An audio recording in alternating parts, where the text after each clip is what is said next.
సహోదరి సహోదరులారా, మీకు శుభవార్త. 2025 సంవత్సరంలో మొత్తం 365 అంశాలను మీతో పంచుకోబోతున్నాము. జనవరి 1వ తేదీ నుండి ప్రతిరోజు ఒక అంశము మరియు దానికి సంబంధించిన వాక్యమును పంచుకుంటాము.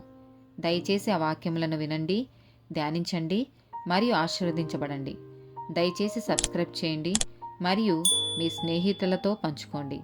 ధన్యవాదాలు.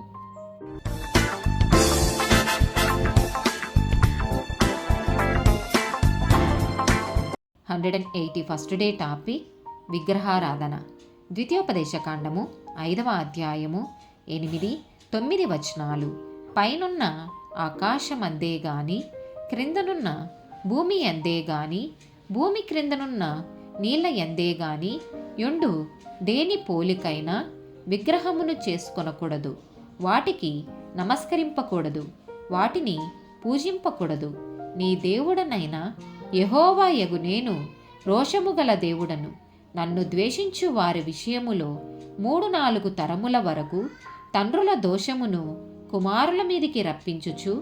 1 కొరింథీయులకు రాసిన పత్రిక 6వ అధ్యాయము 9-10 వచనాలు.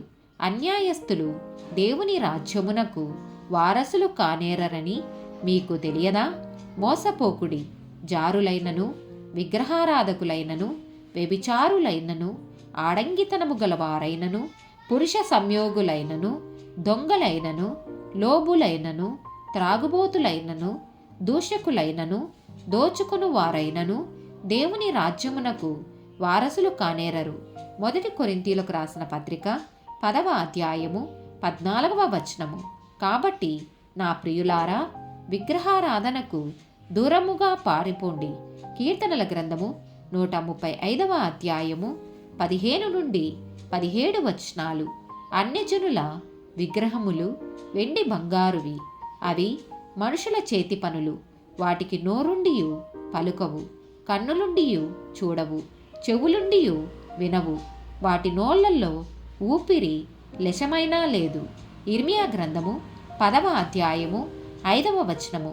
అవి తాటి చెట్టు వలె తిన్నగా ఉన్నవి, అవి పలుకవు, నడువ నేరవు, గనుక వాటిని మోయవలసి వచ్చెను. వాటికి భయపడకుడి, అవి హాని చెయ్యనేరవు, మేలు చేయుట వాటి వలన కాదు. ప్రకటన గ్రంథము 21వ అధ్యాయము 8వ వచనము.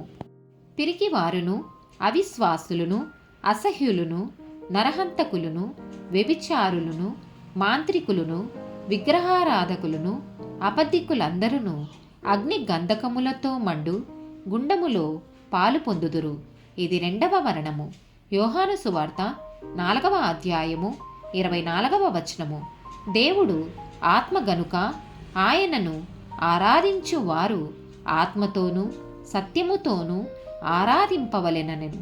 అపోస్తుల కార్యములు 17వ అధ్యాయము 24-25 వచనాలు. జగత్తును అందలి సమస్తమును నిర్మించిన దేవుడు తానే ఆకాశమునకును భూమికిని ప్రభువయున్నందున హస్తకృతములైన ఆలయములలో నివసింపడు. ఆయన అందరికిని జీవమును ఊపిరిని సమస్తమును దయచేయువాడు గనుక తనకు ఏదైనను కొదువయున్నట్టు మనుషుల చేతులతో సేవింపబడువాడు కాడు. ఆమేన్.